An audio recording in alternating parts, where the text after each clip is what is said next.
Hello guys, in this video I'm going to show you how to send a feedback on the marine traffic application.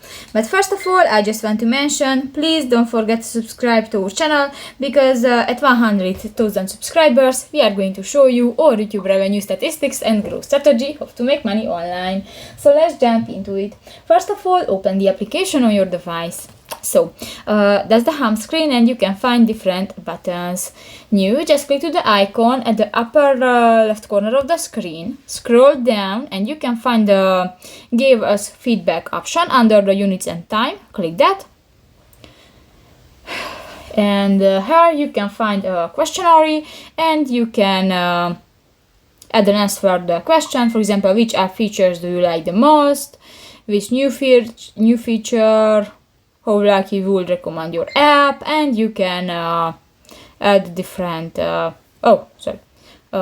information. So that's pretty much it for this video, guys. See you in the next one. Bye bye.